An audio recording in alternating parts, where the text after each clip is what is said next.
It's 2nd and goal. End zone shot for the lead. It's McLaurin. He's got it. Washington is in front.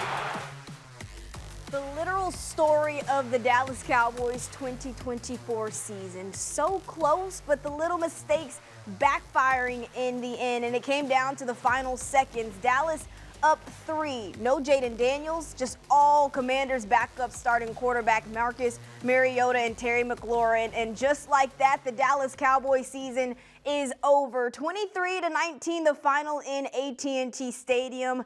And I'm Nicole Hutchison giving you a flashback through it all here on Cowboys Flashback. The theme from Sunday was just like many of the times this year. The Cowboys shooting themselves in the foot and one way or another having to pay for it in the end. The Dallas defense forcing Washington to punt on their first 4 offensive drives, and it just defensively they played well, continuing, giving the offense a chance. What'd they do with that chance, though? Put together drives. Long 10-plus play drives. Trey Lance, in his first start, he was able to connect with 8 guys, and either penalties cost them or there were mistakes in the red zone, and Dallas had to settle for a field goal. The opportunities were there, just like when Dallas was given a short field to start at the Washington 22 from C.J. Goodwin's special teams fumble recovery, and Dallas goes -1 yards on 4 plays. -1 yards. The offense had help from the defense and special teams, able to find the end zone with a Rico 2-yard run, but every little mistake came back to haunt them in the end, and Dallas goes down at home once again,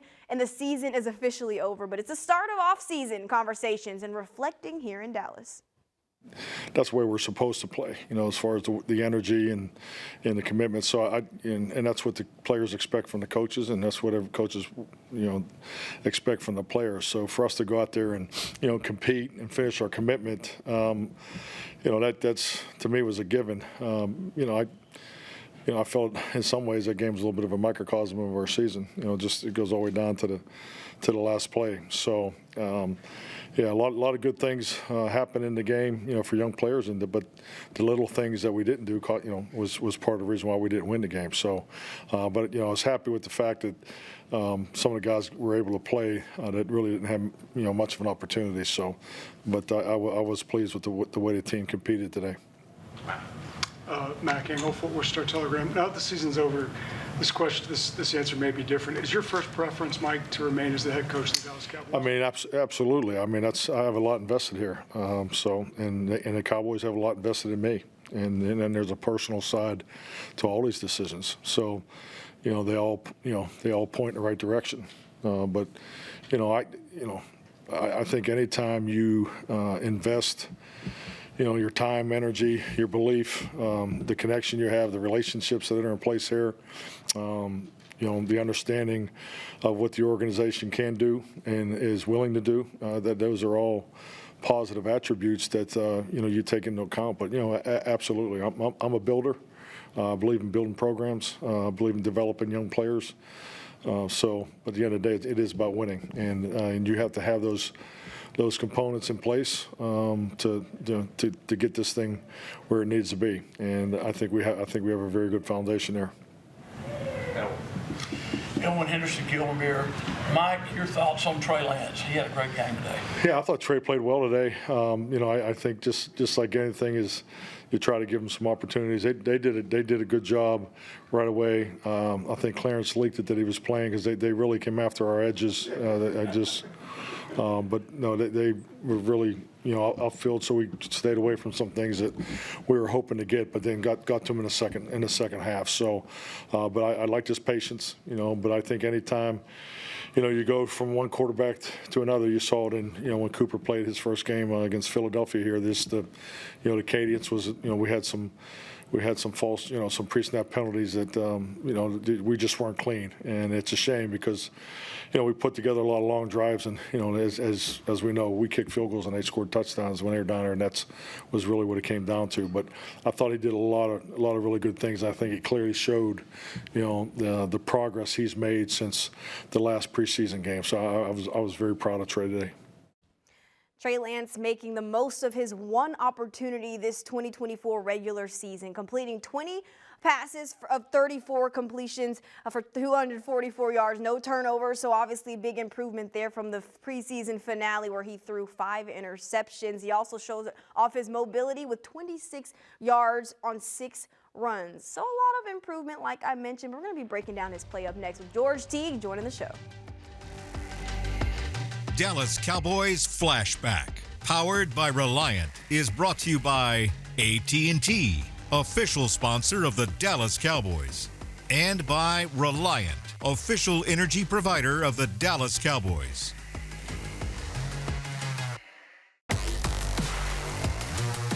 This segment is brought to you by AT&T, official sponsor of the Dallas Cowboys. 840 days. That's how long it's been since Trey Lance has started an NFL regular season game. The last time, of course, when he suited up as a San Francisco 49er. Well, the first time finally getting a chance on Sunday in Week 18 to suit up as a Dallas Cowboy. Nicole Hutchison and George Teague here to break down his play, his good play, some bad plays. I mean, it was a mix of it all. He was able to finally showcase his footwork. That's something that he's been vocal about improving the last couple of months. And as far as his play, he was able to distribute the ball very well as well. What did you like from Trey Lance's play on Sunday? Yeah, I love the fact that, as much as we talked about him, how great of an athlete he is, what he showed us during this game was his ability to get through his progressions as well, which is very important as a quarterback. So let me show you what I'm talking about here. On this play here, he has a couple options. His first read is here. His second read is here, okay? So the route actually looks like this, which we call a high-low, and he's going to get a curl by number 1. So all of his vision is going to be going through these guys looking this way.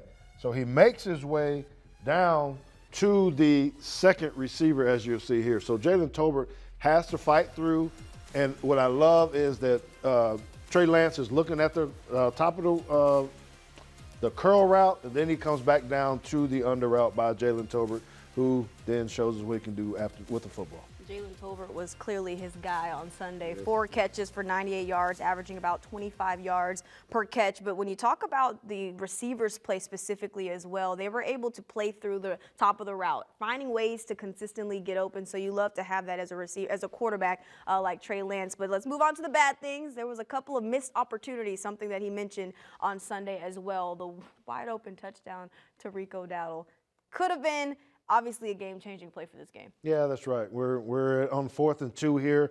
You got an opportunity to go into the half with the scoring points. But what I want you to look at is Rico here and what he does to find a way. You were talking about helping and getting open. He works his way after he starts to scramble here.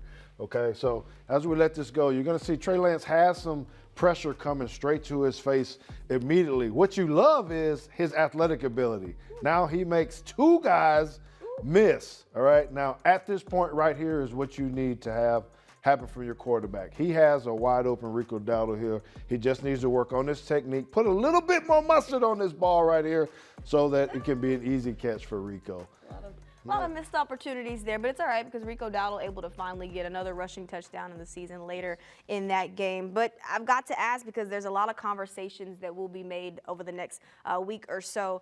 Do you feel like Trey Lance has a future here in Dallas?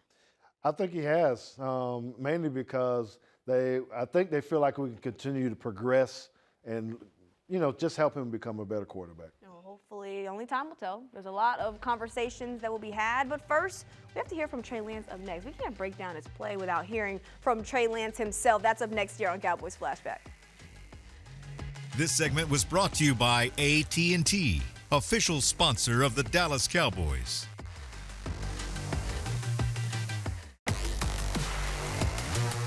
This segment is brought to you by Ashley, the official furniture store of the Dallas Cowboys.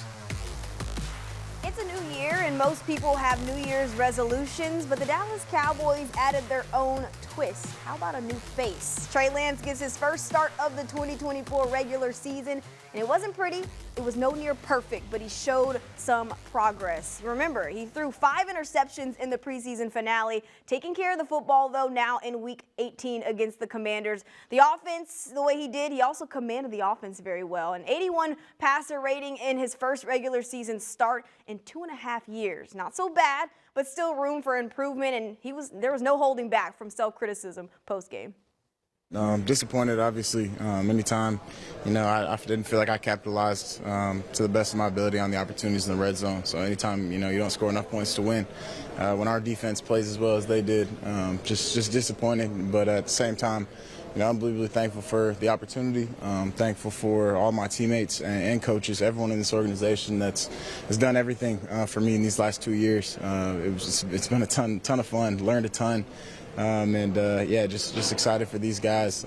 Super proud of these guys, and anytime you're playing in a situation like that where it's the last one and everyone knows it, I'm just unbelievably thankful for these guys and what they put into it, this week and every week. When did you find out you would start, and how were you able to prepare for that, or you always prepared just in case? Yeah, I think, as a backup quarterback life, you prepare the way like you're going to play. I found out pretty early in the week, but yeah, obviously was excited for the opportunity. Can you talk about what you felt the first half? Were you nervous at all, or were you out about business? And I know there's some throws you probably want to take back, but you also made some plays with your legs and with your arm. Yeah, I think the nerves settled pretty quick. I felt prepared for this opportunity, and like I said, man, just disappointed we didn't make the most of it. Disappointed I didn't make the most of my opportunities in the red zone specifically. But yeah, obviously was excited for that opportunity. Understanding what you're saying about the red zone maybe not going the way that you wanted to, do you feel like in totality the performance you put on the field was a better representation of who you can be in this league? Yeah, absolutely. I mean, anytime I get the opportunity to play against another team's starters, it's something I want to do, and obviously put good stuff on tape. I'm excited to go home and watch it tonight and learn a lot from it. Some good things, some bad things, but a ton to learn for sure. Certainly the definition of when preparation meets opportunity, but growth doesn't mean much when you can't execute as a whole offensively. Just 1 touchdown the entire game, and it came from Rico Dowdle. This offense had a good plan. The play calling and execution was there, just not consistent enough. The Cowboys controlled the time of possession, hit the amount of offensive plays that Mike McCarthy said before he wants to be at, around 75. And Lance able to extend drives with his legs when needed. And can we say hello to the run game once again for the 6th game in a row? Just another day Dallas comes up short, though, offensively. We truly found fighters. Like, we truly found, guys who are going to, come in and day out, bust their ass, work hard, come to the game, play hard, truly believe in the man next to you. And so, obviously, like you said, we didn't get the finish we wanted, but, I love what I saw from my brothers for sure. Take us to the locker room here, the postgame. I mean, this team will never be the same. I mean, what is that like as an NFL player? I mean, I think it really it hits me harder now that it's year 3. Like when I was in year 1, you're just coming into the building. You don't really know how things are, how fast the NFL progresses. But now that I've kind of seen people come and go, it builds an appreciation for the people you work with, bro. Like, I mean, we come in, we bleed together, we sweat together, we work hard. We depend upon each other. We've done great things this season. We've done so many great things. It's just a matter of, will that person be there next year? You can never take for granted, who you have or, what you have on the team, because like you said, it'll never be the same. But definitely love my brothers, Jerry spoke to us. He said the word is forward, so my eyes are towards, tomorrow, what can I do, to make sure that next season is the best season I've ever had, The motto is move forward for this team. We'll break down later in the show what that looks like. But up next, the Dallas defense holding up in Week 18 until they couldn't hold up anymore. We're going to take a look at Mike Zimmer's final ride of 2024. This segment was brought to you by Ashley, the official furniture store of the Dallas Cowboys.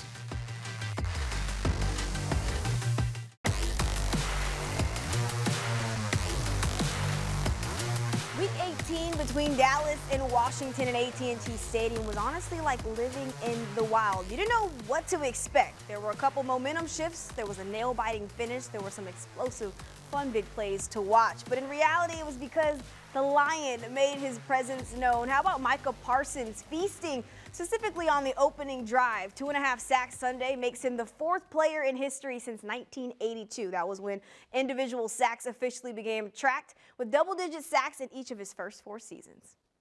100%, 100%. What was the mentality? Go out there early. I understand that, I had to go out there and be dominant early on. Don't wait for it, because I understand that the offense might be a little slower with the QB change and how good they've been playing on defense. So we just try to be aggressive as possible early on. And you also wanted the double-digit sacks, didn't you? Yeah, I told you I was going to get that. I don't think it was ever in question. And you took care of it right away. Yeah, right away. I wasn't going to play with it. He definitely took care of it right away. Micah Parsons with 12 sacks to finish the 2024 season. The Cowboys had 6 against Washington. This Dallas defense had the clampers on all day. First half held Washington to 64 total yards, 4 first downs, and 2 of 7 on third downs. Overall, they held the Commanders to 269 yards of total offense. Kept Jaden Daniels in check in the air and on the ground for the most part, and no running back hit over 12 yards. But eventually, that only lasts so long when your offense isn't helping out. Dallas allowed Washington to put together an 11-play, 81-yard scoring drive to end the game. Something that hurts, though, and they're holding each other accountable for it. But looking back at the season, defensively, there's a lot to be proud of. I think it's something that we should be proud of. I think this is a team that could have easily just said, man, we could throw in the towel, not care. But I'm proud that we all came in every day with purpose to get better, to keep trying, even to this last game, keep trying to the end of the whistle. Yeah, we came up short to a playoff team, but like I said, that's a playoff team, and we're a broken team right now. A lot of Pro Bowlers and all pros out, dismantled team. So I would say, man, I'm really proud. I know it's not something proud of to have a losing record and not be in playoffs, but how we finished and how we carried ourselves as men and as teammates, I'm proud of that. I don't know where I go from here. I'm just proud of the guys and the way they fought today. The later half of the season, the way they fought, especially on the defensive end, my guys, I'm just proud of the way they played, and I'm happy to be a part of those guys because, even when we were out the playoffs, we just kept fighting. So I'm just proud to be around guys that have pride in what they do. It's just, a testament to those guys. They just understood, what, true professionalism was, just going out there doing their job regardless of who's out there. So, it's just a testament to the character of the guys in the locker room, just being ready whenever their number's called and not, I guess, second guessing, whoever goes out there, just being ready for their opportunity and embracing them when they had an opportunity as teammates. Zimmer had to do a lot of different changes. If you come back, would you want him to come back as well?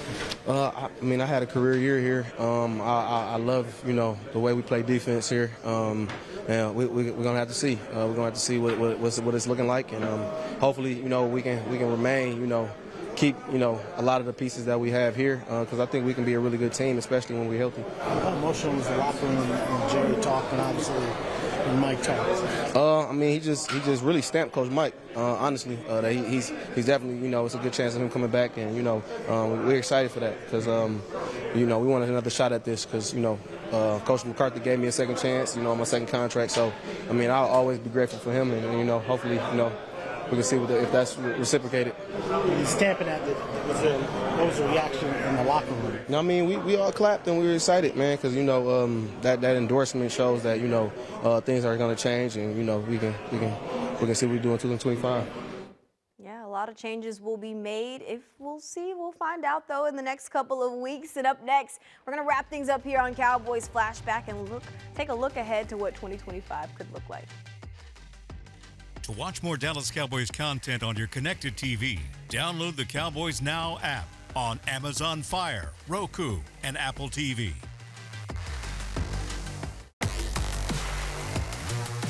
Dallas Cowboys Flashback, powered by Reliant, was brought to you by AT&T, official sponsor of the Dallas Cowboys, and by Reliant, an NRG company. Well, I have a lot of confidence in myself as a head coach, but I think like anything, body of work, the statistics. I think it's more about the program, the details of what needs to be done. How can we get better? all those things go into these decisions of whether you originally get the job or continue to move forward. So I'm definitely in a position with Jerry to move the program forward. I like the confidence from Mike McCarthy. He talked about his body of work and whether or not it suggests that he should return here in Dallas. Well, let's look at it. In 2020, when he got here in Dallas, he was 6-10, but then he rattled off, helped the Cowboys get to 12-5, 3 straight seasons.